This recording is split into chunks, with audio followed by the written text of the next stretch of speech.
সমাজে সর্বস্তরে মানুষের মধ্যে শান্তি, সম্প্রীতি ও সৌভ্রাতৃত্ব গড়ে তোলার লক্ষ্যে বেলেঘাটা গান্ধীমাঠ ফ্রেন্ডস সার্কেল আয়োজিত করছে উৎসব 2019। এই উৎসব চলছে 19শে ডিসেম্বর থেকে চলবে 22শে ডিসেম্বর পর্যন্ত। তারই 21শে ডিসেম্বর শনিবার সন্ধ্যাবেলা সম্পন্ন হলো আতশবাজি প্রদর্শনী ও গুণীজন সংবর্ধনা অনুষ্ঠান। এদিন অনুষ্ঠানে উপস্থিত ছিলেন তাপস রয়, দেবাশিস কুমার, ইয়াসির হায়দার, বিধায়ক পরেশ পাল, সাংসদ সুদীপ বন্দ্যোপাধ্যায়, পৌর প্রতিনিধি অলোকানন্দা দাস, সুজিত বোস, মেয়র পরিষদ স্বপন সমাদ্দার, অলোক দাস সহ প্রমুখ বিশিষ্ট ব্যক্তিবর্গ।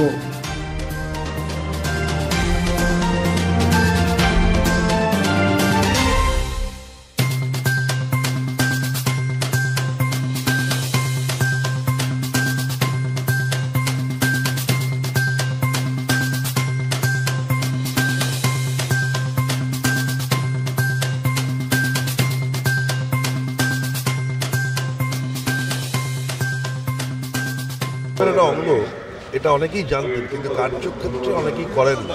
ঠিক আছে, আমি বেলেঘাটা উৎসব কমিটির সমস্ত অর্গানাইজারদের, কর্মকর্তাদের ধন্যবাদ জানাই যে তারা এই ফুটবলকে উৎসবের একটা অঙ্গ হিসাবে নিয়ে এসছেন। এবং এটা ঠিক, খেলাধুলা ছাড়া উৎসবের কখনোই তার সম্পূর্ণতা পায় না। সেই কারণে এদের আমার শুভেচ্ছা এবং আমরা আশা করবো এই ধরনের টুর্নামেন্ট অনেক বেশি বাংলার ছেলে মেয়েদের খেলাধুলায় উৎসাহিত করবে।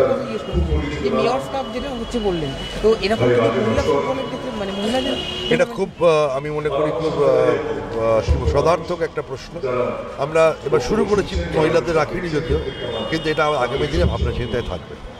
ফুটবল আমাদের রক্তে রয়েছে, ফুটবল ভালো লাগে, মেয়েরা ফুটবল খেলছে, কিন্তু আমি এদের অনুরোধ করেছি ফুটবলের পাশাপাশি ক্রিকেট রাখতে, কারণ ক্রিকেট ছাড়া এখন বাঙালি বাঁচতে পারে না। IPL আছে, ফলে ফুটবলের সাথে ক্রিকেটও থাকুক। তার মানে যদি এরকম হয় তাহলে খেলা থেকে আমাদের বিরাট জন্ম নিতে পারে। হ্যাঁ, নিশ্চয়ই, খেলার মধ্যে থেকেই তো খেলোয়াড় ওঠে, খেলা ছাড়া তো আর খেলোয়াড় উঠবে না। তবে আগামী উৎসবে যাতে ক্রিকেট থাকে।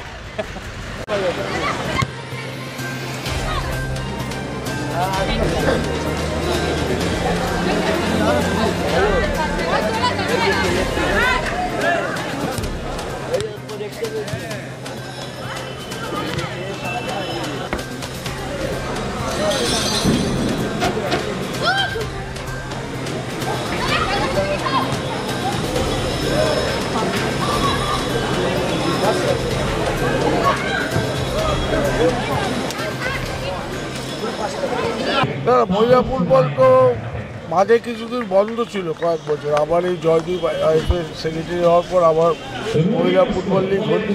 কিন্তু আজ এরকম কিছু ছেলে মেয়ে উঠবে, তাদের কিছু ভবিষ্যতে চাকরি বাকরি পাবে, এইরকম আশা নিয়েই এই আইএফএ এই লিগটা আরম্ভ করেছে। এখন দেখি কতদূর সফল হয়। একই স্ট্যান্ডার্ডে খেলছে। এখন কে লিগটা তো 18টা ম্যাচ, আরও কয়েকটা ম্যাচ হলে বোঝা যাবে ভালো। 2-3টে ম্যাচ হয়েছে, তবে দুটো দলই কিছু সময় ভালো খেলছে, আবার কিছু সময় হেরে যাচ্ছে। এটা কাটিয়ে, এখানে হারলেই সে পিছিয়ে।